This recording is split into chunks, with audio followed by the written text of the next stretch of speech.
तर्फबाट र यो के अरे आज हाम्रो सङ्घर्ष समितिको तर्फबाट हार्दिक नमस्कार गर्न चाहन्छु। एकदमै यो देशको नागरिक प्रधानमन्त्री मात्रै हुनुहुन्छ। हामी चाहिँ यो बाटोमा हिँड्न नपाउनु, आज हामीले चाहिँ यही देशको जन्मेर यही देशको नागरिक भएर एक ठाउँ भेला हुन नपाउनु भनेको कहाँसम्मको अन्याय हो तपाईँहरू बुझ्न सक्नुहुन्छ साथीहरू।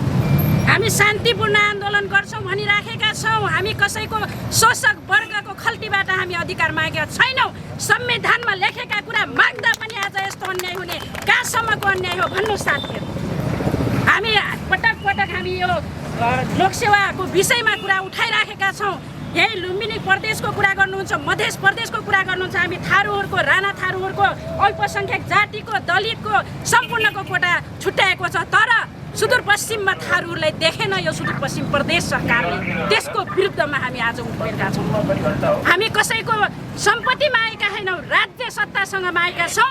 हामी कसैको विरुद्धमा उठेका होइनौँ। हामी राज्य सत्तासँग आफ्नो अधिकार माग्नको लागि सडकमा आएका छौँ र हाम्रो आज जुन माग राखेका छौँ, हामी थारू राणा थारूहरूको कोटाको विषयमा मागेका छौँ। त्यो कुरालाई चाहिँ सम्बोधन गर्नको लागि एउटा समिति बनेको थियो, त्यो हामीलाई भुलाउनको लागि बनेको रहेछ भन्ने कुराहरू आज चाहिँ स्पष्टीकरण भएको छ। त्यो हामीले बुझाएको प्रतिवेदनको सुनवाई पनि नगरेर आज प्रदेश लोकसेवाले 20 गते निकालेको विज्ञापनको विषयमा चाहिँ हामी घोर विरोध गर्न चाहन्छौँ।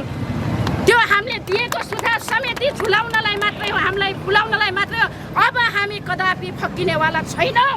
हाम्रो अधिकार चाहिँ हामी सडकमा हुन्छ कि सदनमा गएर पनि हामी चाहिँ लिन तयार हुनुपर्छ साथीहरू। किनभने हामी 6 महिना लगाएर बनाएको त्यो प्रतिवेदन त्यत्तिकै थियो। प्रत्येक पार्टीका प्रत्येक संसदीय दलबाट चाहिँ प्रतिनिधि मागेर चाहिँ हामी बनाएका थियौँ। त्यो कुराको किन व्यवस्था भयो कि भनिदियोस् सुदूरपश्चिम प्रदेश सरकार थारूहरू मान्छे होइन, यो देशमा बस्न लागेको छैन भनिदियोस्। हामी स्वीकार्न तयार छौँ। यदि हामी यही देशको नागरिक हो भन्ने लाग्छ भने हाम्रो यो माग मुद्दाहरू स्वस्फूर्त रूपले चाहिँ सशक्त रूपले कानुनी प्रक्रिया रूपले चाहिँ सम्बोधन होस्, नभए चाहिँ हामी फेरि पनि सडकमा सशक्त आन्दोलन गर्नेछौँ भनेर पनि उद्घोष गर्न चाहन्छु। किनभने हामी अधिकारको लागि वर्षौँदेखि थारूहरू चाहिँ लडिराख्नु पर्ने, थारू मात्रै, त्यही पनि संविधानमा उल्लेख कानुनमा उल्लेख भएको कुरा पनि दिन नचाहनेको कारण चाहिँ के हुन सक्छ ल भन्नुहोस्। यो षड्यन्त्र हो। थारूहरूलाई चाहिँ मान्छे नगनेको चाहिँ अवस्था हो सुदूरपश्चिम प्रदेश सरकारले। त्यसकारणले चाहिँ हामी यो रोधमा आउन बाध्य भएका छौँ। हामी चाहिँ आजको शान्तिपूर्ण आन्दोलन मात्रै हो भन्दा पनि एक ठाउँमा 2 जना भेला हुन नदिनु भनेको हाम्रो अधिकार खोसेको होइन, हामीलाई मान्छे नगनेको होइन। त्यही कुराले पनि अझ उग्र हुनेछ, अझ हामी उफ्रिनेछौँ, अझ आउनेछौँ रोडमा हामी।